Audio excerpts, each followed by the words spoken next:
encounter between the angel Gabriel and the Virgin Mary. As we gather on this blessed Sunday, the fourth Sunday of the Advent, our hearts are drawn to the beautiful and profound encounter between the angel Gabriel and the young Virgin Mary, as recorded in the Gospel of Luke.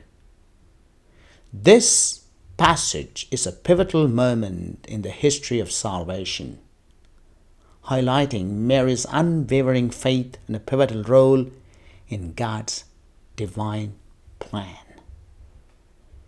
In the Gospel narrative, we witness the angel Gabriel appearing to Mary, bearing the astonishing message that she would conceive and bear the Son of God. This news must have left Mary astonished and bewildered, facing an unforeseen and seemingly impossible situation. How many times in our own life we are thrown in a situation which are impossible? When you're in a hospital bed, with a big debt to be paid, when you are in a hopeless situation. Yet, amidst this uncertainty, Mary's response is one of remarkable faith and submission to God's will. Mary utters the profound words, "Behold, I am the handmaid of the Lord. Let it be done according to your word." In this simple yet profound statement, Mary teaches us invaluable lessons.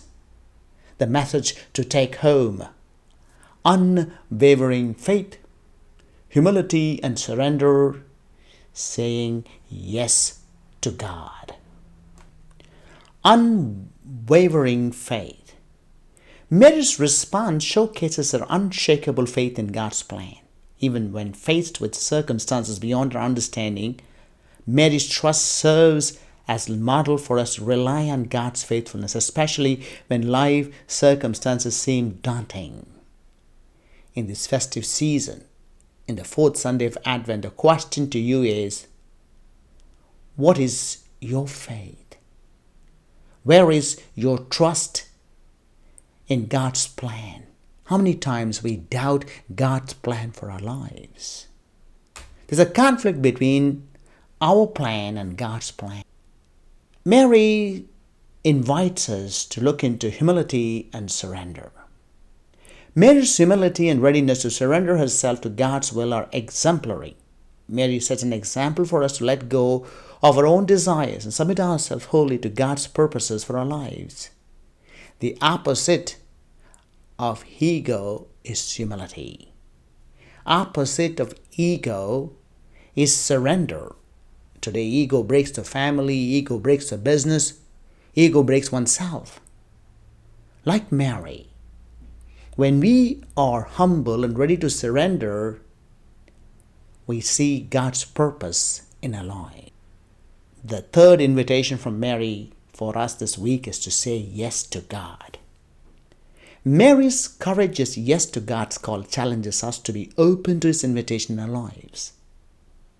It encourages us to respond with obedience and trust, knowing that God's plan surpasses our comprehension.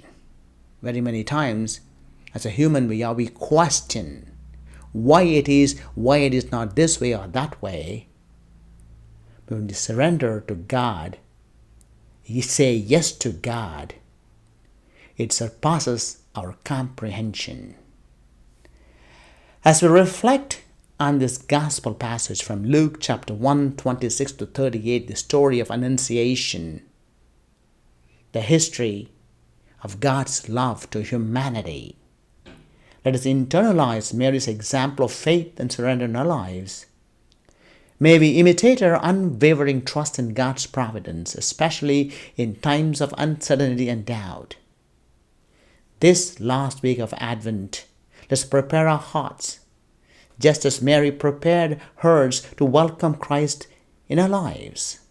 Let's be open to God's unexpected plans, knowing that His divine purpose for us is filled with love, grace, and immeasurable blessing. As we continue our journey of faith, May we seek to respond to God's call with the same humility and trust exhibited by Blessed Virgin Mary, allowing His will to be fulfilled in our lives.